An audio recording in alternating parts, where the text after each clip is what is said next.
Dear parents, இப்போ release ஆன ஒரு மூவி கட்டா குஸ்தி. அதை நீங்கள் பார்த்துருப்பீங்கன்னு நம்புகிறேன். ஸோ பார்க்கலன்னா கண்டிப்பாக போய் பாருங்கள். ஒரு குழந்தைய வளர்க்குறப்போ பேரண்ட்ஸோட ஐடியாலஜி, அவங்களோட தாட் ப்ராசஸ் எவ்வளோ அவங்க குழந்தைங்களோட லைஃப்பை இம்பேக்ட் பண்ணும் அப்படிங்கிறத ரொம்ப கிளியராக அழகாக காமிச்சிருப்பாங்க. சைக்கலாஜிக்கலாக சொல்லணும் அப்படின்னா பேரண்டல் அலைன்மெண்ட் அப்படின்னு சொல்லுவோம். இது எதுவுமே நம்ம பண்ணாமல் சண்டை போட்டே இருக்கோம் அப்படின்னா இது குழந்தைங்களோட லைஃப்பை ரொம்ப ரொம்ப அஃபெக்ட் பண்ணிடும். இப்படி தான் நடந்துச்சா, இப்படி தான் நினைக்கிறியா அப்படிங்கிறது நீங்கள் கேட்டிங்கனாலே குழந்தைங்களோட லைஃப்பை சேவ் பண்ணலாம். உங்களோட ஒரு குட்டி குட்டி மிஸ்டேக்ஸ், பைலப் ஆகிற விஷயம், உங்களோட மிஸ் அண்டர்ஸ்டாண்டிங்ஸ், இது எல்லாமே யாரை அஃபெக்ட் பண்ண போகுதுன்னா எண்ட் ஆஃப் த டே குழந்தைங்கள தான் அஃபெக்ட் பண்ணும். இப்போ இந்த மூவியில் காமிச்ச மாதிரி இந்த குழந்தை இல்லை எனக்கு அம்மாவும் வேணும் அப்பாவும் வேணும்னு சொன்ன மாதிரி எல்லா குழந்தையாலையும் சொல்ல முடியாது.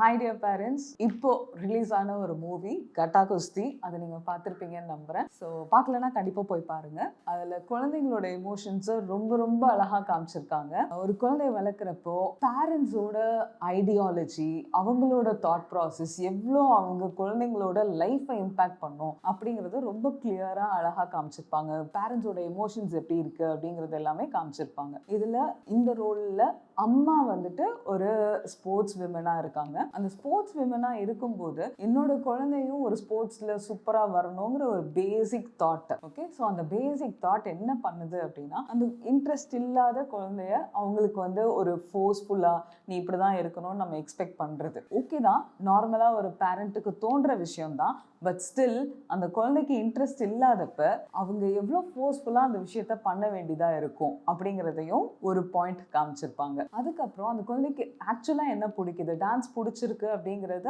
அவங்க அப்பா அண்டர்ஸ்டாண்ட் பண்ணி அதை அவங்க அப்பா பண்ணுவாங்க. ஸோ இதில் அம்மா ஒரு பக்கம் ஸ்போர்ட்ஸ் தான் நீ பண்ணணுங்கிறது, அப்பா ஓகே உனக்கு பிடிச்சதை பண்ணுன்னு சொல்கிற ஒரு ரெண்டு டிஃப்ரெண்ட் என்விரான்மெண்ட்டை ஒரே வீட்டில் கொடுக்குறோம். ஓகேயா? ஸோ இதில் பேரண்டல் அலைன்மெண்ட்டு சொல்லுவோம். சைக்கலாஜிக்கலாக சொல்லணும் அப்படின்னா பேரண்டல் அலைன்மெண்ட் அப்படின்னு சொல்லுவோம். பேரண்டல் அலைன்மெண்ட்னா என்ன அப்படின்னா அம்மா அப்பாவுக்கு ரெண்டு பேரும் நீங்க ஃபர்ஸ்ட் உட்கார்ந்து பேசி நம்ம குழந்தைக்கு இது பிடிச்சிருக்கு இது பிடிக்கல, நம்மளால இதை ப்ரொவைட் பண்ண முடியும் பண்ண முடியாது அப்படிங்கிற ஒரு கிளாரிட்டி தாட்ஸ், அந்த ஒரு டெசிஷன்ஸ் எல்லாமே இருக்கு அப்படின்னா நீங்க ரெண்டு பேரும் சேர்ந்து ஒரே ஒரு டெசிஷனா எடுத்து அந்த குழந்தைக்கு இதை நம்ம பண்ணலாம் அப்படின்னு நீங்க கிளாரிட்டியோட இருக்கீங்க, குழந்தைக்கும் அது ஓகே நம்மளும் பண்ணலாம் அப்படின்னு ஃபுல் ஃபேமிலியும் ஒரே தாட் ப்ராசஸ்ல நகரும் போது ப்ராப்ளம்ஸ் வராது. ஸோ ப்ராப்ளம் வரல அப்படின்னாலே குழந்தைக்கு நம்ம ஒரு நல்ல என்விரான்மெண்ட் கொடுக்குறோம். ஆனா இது எதுவுமே நம்ம பண்ணாம சண்டை போட்டே இருக்கோம் அப்படின்னா இது குழந்தைங்களோட லைஃப்பை ரொம்ப ரொம்ப அஃபெக்ட் பண்ணிடும். எப்படியெல்லாம் அஃபெக்ட் பண்ணும் அப்படின்னா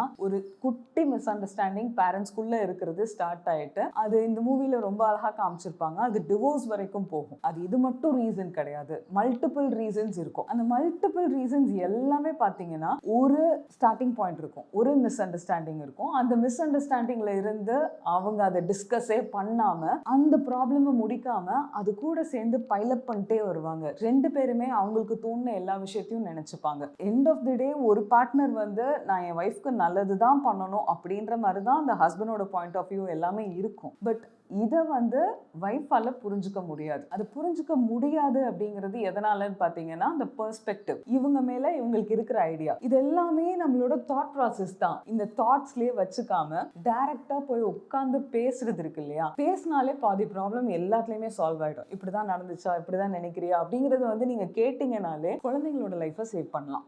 நீங்க இந்த ஒரு குட்டி ஸ்டெப் எடுக்காததுனால ப்ராப்ளம் பைலப் ஆயிட்டே வரும். எல்லாமே எமோஷனல் ப்ராப்ளம் தான். நீங்களா தான் நினைச்சுக்கிறீங்க நான் ஒரு வேலை முக்கியம் இல்லையோ, அவர் என்ன இப்படி நினைக்கலையோ, அவ என்ன இப்படி நினைக்கலையோ அப்படிங்கிற ஒரு பார்ட்னர்ஷிப் இருக்குல்ல, நீங்க மியூச்சுவலா நீங்களா அசியூம் பண்ணிக்கிறீங்க, which is not at all true. அது ட்ரூவானு உங்க பார்ட்னர்கிட்ட 100% கேட்டு உட்கார்ந்து அதுக்கப்புறமா உங்களோட தாட் ப்ராசஸை எக்ஸ்பேண்ட் பண்ணுங்க. பிகாஸ் ஓவர் திங்கிங் ரொம்ப ஈஸியா நம்ம மைண்டுக்குள்ள பழக்கப்பட்ட ஒரு விஷயம், இப்படி இருந்தா அப்படி இருந்தான்னு சொல்லிட்டு அந்த ஆன்சைட்டிலேயே தான் நம்ம இருப்போம். இப்படி நடந்துருச்சுன்னா என்ன பண்றது, வர்ஸ்ட் கேசஸ் எல்லாமே நம்ம டிசைட் பண்ணுவோம். இது எல்லாம் ஒரு பக்கம் பைலப் ஆயிட்டே வரப்போ குழந்தைக்கு அவங்களுக்கு வேணுங்கிறத நம்ம கொடுக்க கான்சென்ட்ரேட் பண்ணவே மறந்துடுவோம்.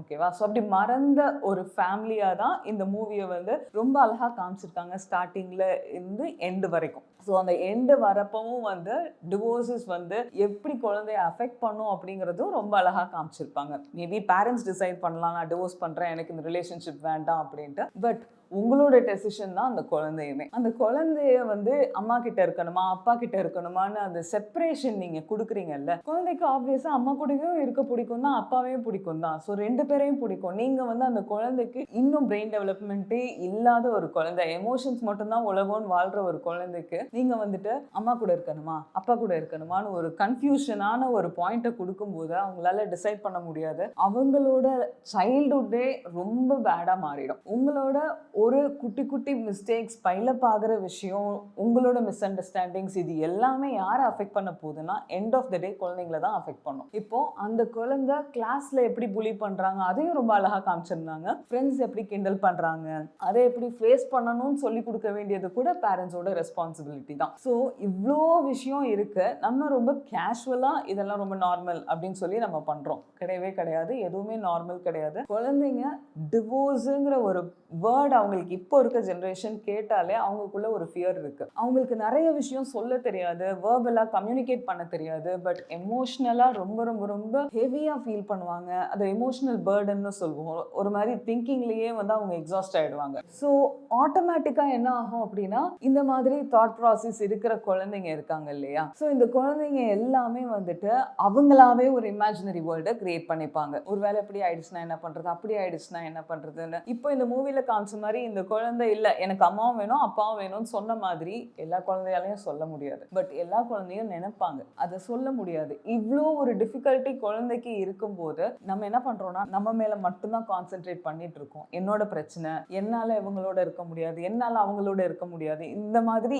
என்ன ஃபோக்கஸ் பண்ணி மட்டுமே என் லைஃப்பை நான் வாழ்றது. ஓகே, அந்த மாதிரி ஒரு சிச்சுவேஷன் ஃபேமிலிக்குள்ள அரைஸ் ஆக கூடாது. It should be a complete family harmony. ஹார்மனிங்கிறது ஒருத்தர் மேல இருக்கலாம், ஒருத்தர் கீழே இருக்கலாம், ஒரு சில நாள் ஹஸ்பண்ட் நல்லபடியா இருக்கலாம், வைஃப் மூட் அவுட்ல இருக்கலாம்.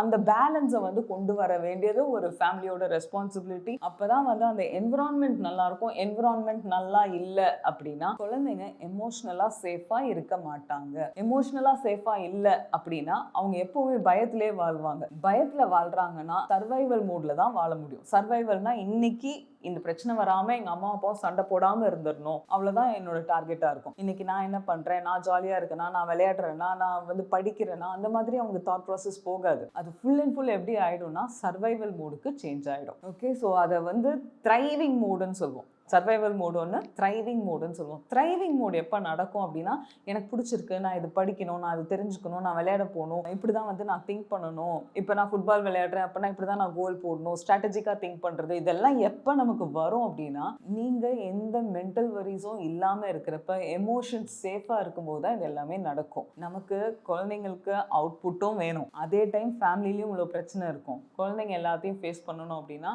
ரொம்ப ரொம்ப சேலஞ்சிங்காக இருக்கும். இந்த மூவி நீங்கள் பார்த்தீங்கன்னா அந்த என்விரான்மெண்ட்டை ரொம்ப அழகாக காமிச்சிருப்பாங்க. அந்த மூவியோட கிளைமேக்ஸ் நீங்கள் பார்க்கும்போது அந்த குழந்தையோட ஹாப்பினஸ் ரொம்ப அழகாக காமிச்சிருப்பாங்க. அந்த ஹாப்பினஸ் வந்து அந்த குழந்தைக்கு கொடுக்க வேண்டியது நம்மளோட கடமை. அந்த இடத்துல நம்மளால என்னென்னலாம் மாற்றிக்க முடியுமோ அது எல்லாத்தையுமே குட்டி குட்டியாக மாற்றிக்கலாம். எல்லா ப்ராப்ளமும் சால்வபிள் தான். சப்போஸ் உங்களுக்குள்ள ஃபேமிலிக்குள்ள பேசி பேசி ப்ராப்ளம் பெருசாகுது அப்படின்னா கண்டிப்பாக ஒரு தெரபிஸ்டையோ கவுன்சிலிங்கோ இல்லை கோச்சோ யாரோ ஒருத்தர், ஏதோ ஒரு தேர்ட் பர்சன், ஓகேவா, அவங்கள கனெக்ட் பண்ணுங்க. அவங்க உங்களுக்கு தெரியாத ஒருத்தவங்களா இருக்கணும். அவங்களுக்கு உங்களை பத்தி ஒண்ணுமே தெரியக்கூடாது. நீங்க போய் உங்க வியூஸ் சொல்லும் போது எதுவுமே பண்ண மாட்டாங்க. அவங்க டிஃப்ரெண்ட் கொஸ்டின்ஸ் தான் கேட்பாங்க. அந்த கொஸ்டின்ஸ் கேட்கறது எதுக்காகனா உங்களோட பெர்ஸ்பெக்டிவ் இருக்கு இல்லையா, அதை கொஞ்சம் வேற மாதிரி காமிக்கிறதுக்கு தான் அந்த கொஸ்டின்ஸ் கேட்பாங்க. ஸோ அந்த கொஸ்டின்ஸ் கேட்கும்போது மேபி உங்களுக்கு டிஃப்ரெண்டா தோணும். இதுக்கான ஆப்பர்ச்சுனிட்டி ஓப்பன் அப் பண்ணுங்க. ஓகேவா, தெரப்பி இதெல்லாம் மித்தா நீங்க கன்சிடர் பண்ண வேணாம். குழந்தைங்களோட லைஃப்பை விட இந்த மாதிரி தெரப்பி போறதோ இல்லை மைண்ட் செட்டை வந்து டியூன் பண்ணிக்கிறதோ இதெல்லாம் வந்து மோசம் தயவு செஞ்சு நினைக்காதீங்க. இதெல்லாம் தாண்டி பசங்களோட லைஃப் நமக்கு முக்கியம். ஓகேயா, ஸோ எனக்கு வந்து இந்த மாதிரி ஒரு ஆப்பர்ச்சுனிட்டி கிடைச்சு இந்த மூவி மூலமா எக்ஸ்பிளைன் பண்றது ஈஸியா இருக்கு. பிகாஸ் நான் இது டே டு டே லைஃப்ல பாக்குறேன். பட் உங்களுக்கு எப்படி தெரியும் இதெல்லாம் எல்லா குழந்தைங்களுக்கும் நடந்துட்டு இருக்கு அப்படின்ட்டு. So thanks to the director. இந்த மூவி ரொம்ப அழகா இருக்கு. இதை கண்டிப்பா எல்லா பேரண்ட்ஸும் பார்க்கணும். உங்களுக்கு இருக்க குட்டி குட்டி ப்ராப்ளம் எல்லாத்தையும் ஈஸியா பேசி சால்வ் பண்ணுங்க. Provide the best environment for the child to grow.